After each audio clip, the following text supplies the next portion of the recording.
Hey guys, what's up? So in this video, I wanted to talk a little bit about the harnesses that I've been using for the past year and a half or so. And what kind of spurred this was a lot of my harnesses are getting retired now. And so traditionally, I used black diamond harnesses, for the past number of years. But Black Diamond's been making some changes recently that I haven't exactly liked with a number of their products, including their harnesses. And so I thought about kind of like moving on to a different brand. And one thing that I've really liked is Petzl lately. And I've liked a lot of Petzl things, like their harnesses for sure, their crampons. I'm sort of transitioning from other crampon brands to Petzl crampons. And I've also been liking their carabiners lately. So I thought if I'm going to have to redo my harness quiver anyway, I'm going to have majority Petzl harnesses.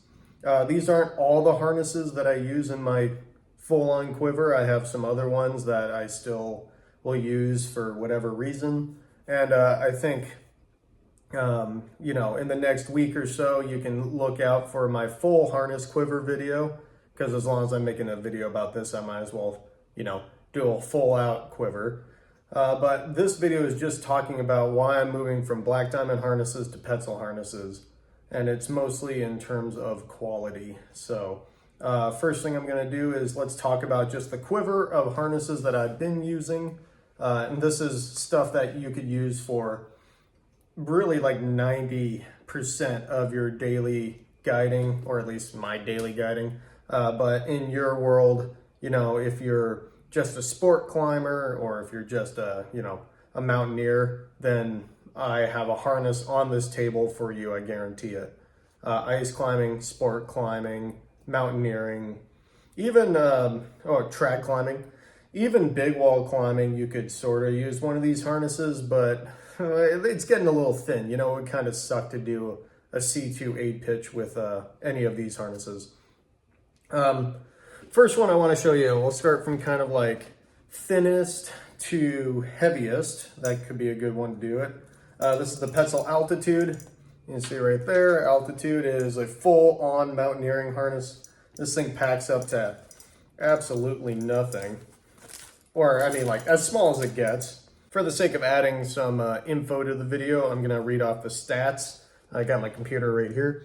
So they come in small, medium, medium large, and large extra large in all these sizes. You can look on their website to find the right one for you.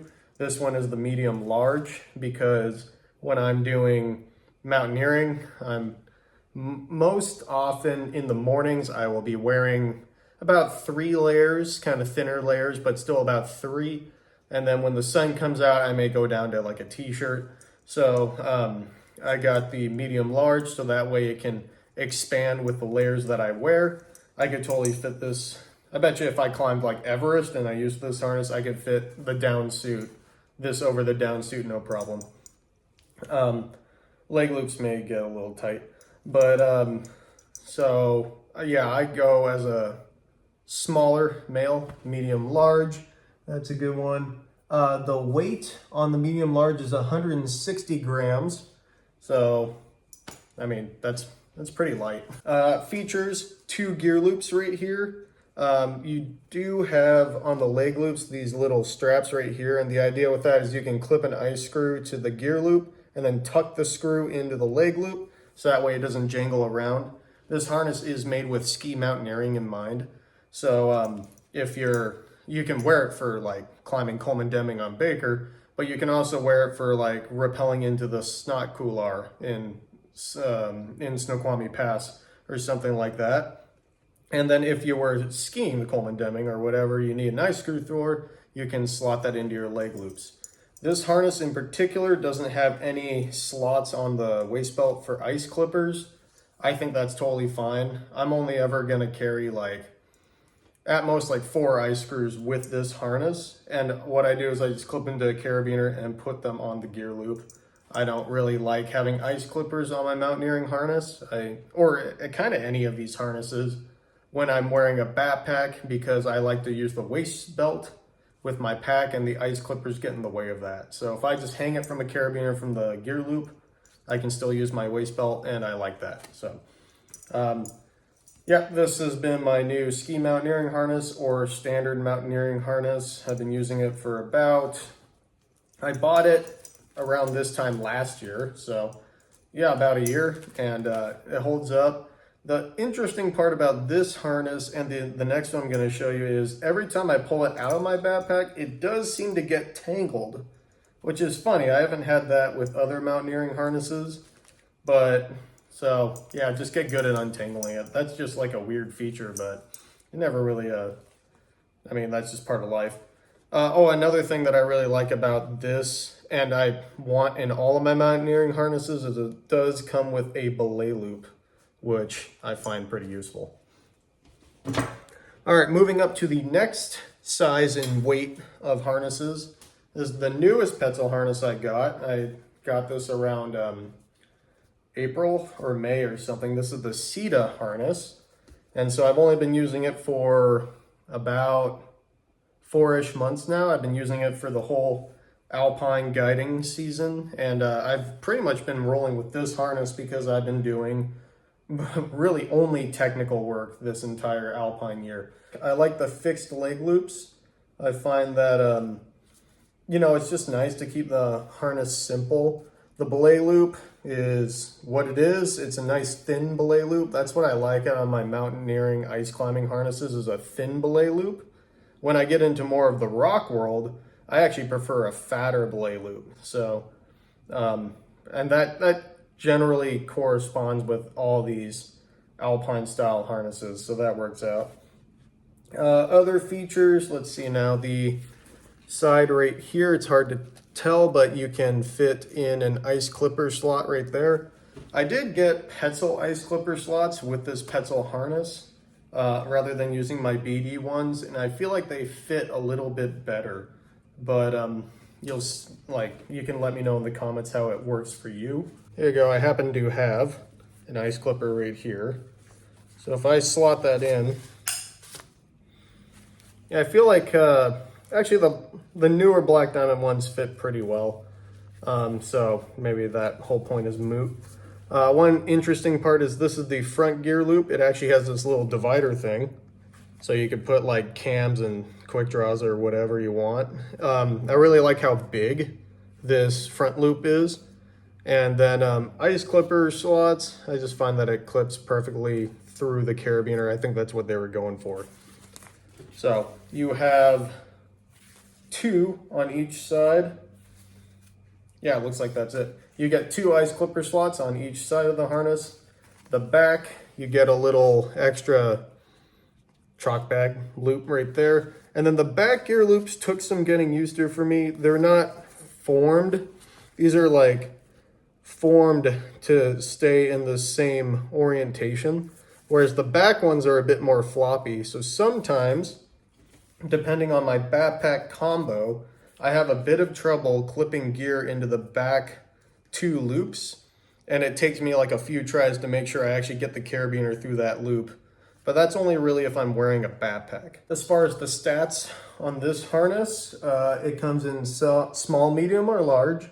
And then the weight, this is a large, is 300 grams. Now I go for size larges on these, same as like the last harness, because I'm often wearing layers. And so having a little bit of extra waist room is great.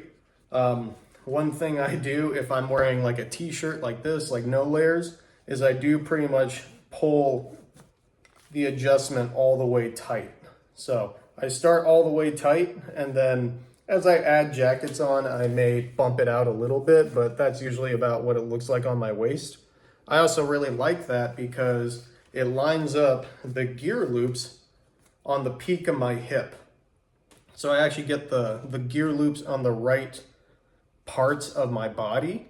And that's why all these harnesses I have are size large now, because I can access those gear loops. One thing people do is, especially like adult males, is they'll order like a medium-sized harness, which does fit, but then the harness is offset a little bit. And then once you put jackets on and stuff like that, then you're totally out of it. So if I get a size large harness, I pull it all the way tight.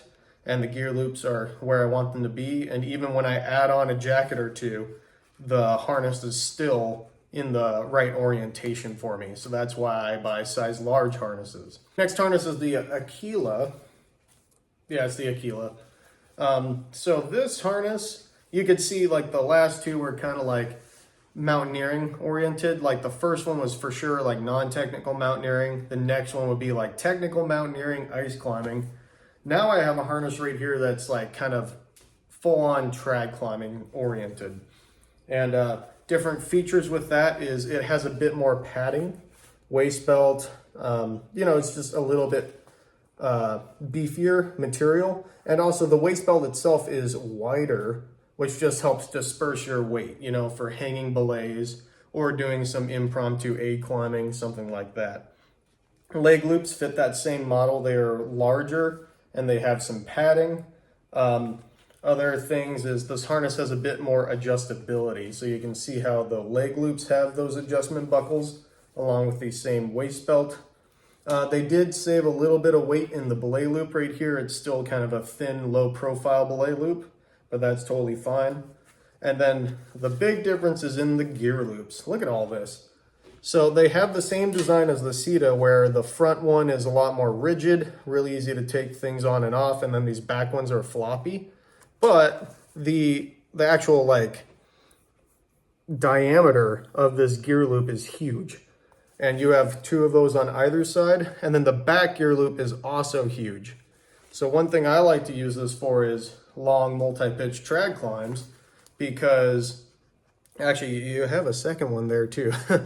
Because I can put something like my rappelling gear here, my double length, my hollow block, my belay gloves, you know, stuff I'm not really going to need on the way up can go on this back loop. And then I can have, you know, like cams, quick draws. I can have on the back left is usually anchor materials. On the back right is like my belay devices, all with extra lockers. And then I have, you know, cams and quick draws there. And it can all be organized. And then I have this little loop right here, which some people like to hang their chalk bag off of. I hate doing that, so I don't do it. But it is just this little extra loop. Maybe I could clip my approach shoes on there for walking off. You know, there's just a lot of real estate on this harness for when you're dealing with large gear intensive missions, as well as it still kind of maintains some level of packability. Like if I fold this thing up, you know, I mean, that's not that bad, really. Stats on this dude. So again, like I said, this is a size large. It's that way so I can put on a bunch of jackets and still have easy access to all my gear. Size large weighs in at 435 grams. So definitely bumping up, right? The last one was like the Ceda was in the 300s. The Akila was like 150. And now we're just bumping up in weight, but we are bumping up in features, durability, and comfort. Those are kind of the main things that bump up weight with harnesses. And sort of moving along those same lines, right? Like if I was a hard sport climber, like competing in the Olympics or on team or something, you go for the more lightweight style harnesses because you want to be as unencumbered and put on as little weight as possible for your hard sport climbs. But when you sit there and belay for 2 hours with this thing, you feel it a lot more than with a more comfortable harness. So there's some give and take. The majority of the time I'm guiding, right? So when I'm in the rock world, I tend to sit on my harness a lot because I'm giving my clients the nicer stance. You know, if there's like a ledge off to the right that they can stand on, I'm letting my clients be there and I'm hanging on the anchor while I'm belaying them up. So I want a more comfortable harness. Also, when you're guiding, you're not really pulling to your absolute max, so it doesn't really matter if you carry extra weight up the climb. And actually, there is a even fatter harness I like to use other than these Petzl ones if I'm doing a lot of hanging stuff. So that's sort of thing you're thinking about. If you're a hard sport climber pulling on your proj, go with a nice fully featured lightweight harness so you're as unencumbered as possible. Some people even cut the gear loops off. Whereas if you're a mountaineer, then you're going to go with the lightest weight mountaineering harness. If you're going to be more of a trad climber, get yourself something comfortable to sit in. You just spend so much time on those long trad routes in a harness. This next harness is a bit of a, it serves kind of the same niche as the Akila here, but it is kind of nice to have two of them, so that way I can have like a gym harness and an outdoor harness. Or if I'm climbing a route that involves less amounts of gear, but still involves hanging in the harness, or if I'm doing single pitch work, I have options now. So it's not uncommon for me, if I have a lot of rock work coming up, I can pack two backpacks, like my multi-pitch pack, which maybe would have this harness along with all the other crap. And then I can have like a single pitch day pack where you're just out belaying, and I can have two harnesses that sort of fit those same purposes, but this way it saves me time taking gear in and out. And so that's why I have this Petzl Sama.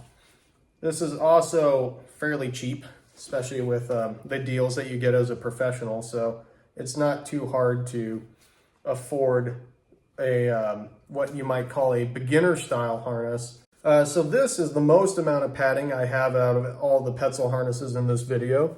You can see the padding right there. The waist belt is nice and wide, same as the Akila there. It's not quite as fully featured with the gear loops. Same deal, this one's like rigid, the back loops are floppy. There's only 4 of them, and then you get this little whatever there. The leg loops also have tons of padding, so that's nice. The belay loop, I love the belay loop because it is nice and fat. I love this for rock stuff, is just having a nice fat belay loop. Just lasts so much longer. And then the leg loops, also another thing I like, are not adjustable. They're just the elastic band.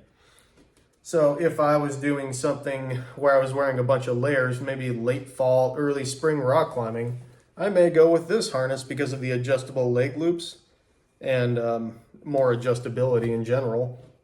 But if I'm height of summer, or if I'm climbing in the gym, or if I'm doing even like a multi-pitch rock climb, which involves more hanging belays and less gear maybe, you know, this is not a bad harness. Some people, sometimes they get like held up by the fact that it's like a beginner level type of thing, but the beginner level stuff is great because it's so padded. Of course, stats on this one, size large. This is a 445 gram harness, so it's the heaviest one out of all of these, just barely heavier than the Akila.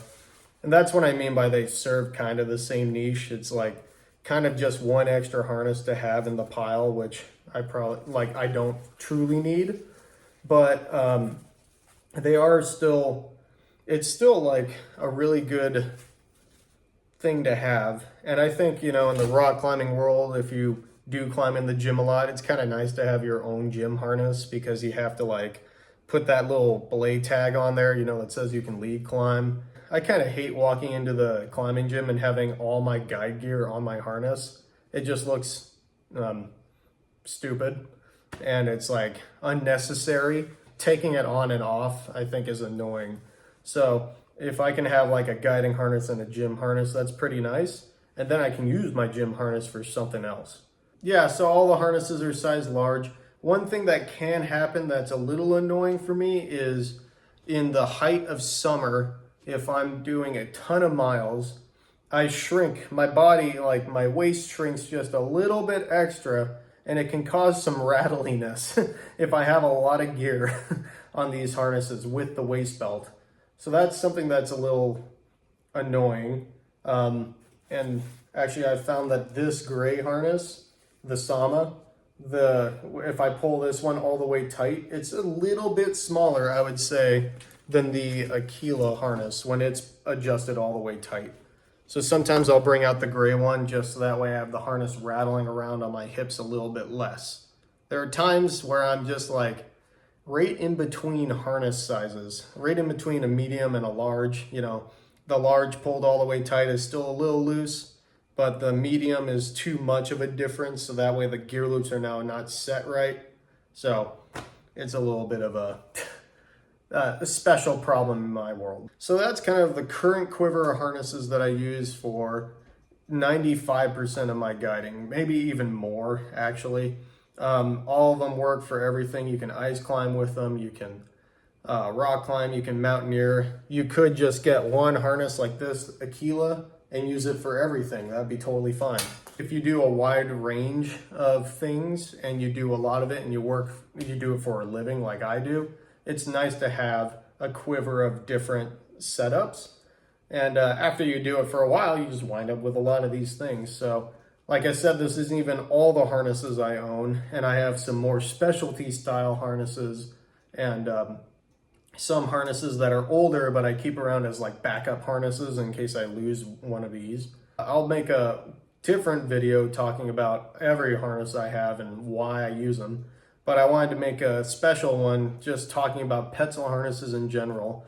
I think there's some of the higher quality harnesses out there, and I think there's plenty of other brands that make good ones too. And if you have a specific brand you want to use, you can find a harness that's made by that brand that pretty much fits every niche I have on this table right here. If you liked the video, if you liked everything I had to say, please consider subscribing. It definitely helps me with my channel and the algorithm. If you want to see a different video, especially gear-oriented video, I'd be happy to make that. Like, share, subscribe, all that stuff. And I'll see you guys in the next video. So I'm actually kind of proud of this anchor here. I just lowered my client all the way down. This is Winnie's slide on Shuckson. Redirected plate, nothing special there. But the anchor, since at the moment all the rock anchors are out of reach, so we've all had to get kind of creative. So with this one, if I get around here, I drilled through the ice with my ice screw, made a nice anchor on super solid ice. My rope's in it. I just used the rope to make a master point. Here's me tied in. And now all I have to do is pull the rope through and I can rappel down.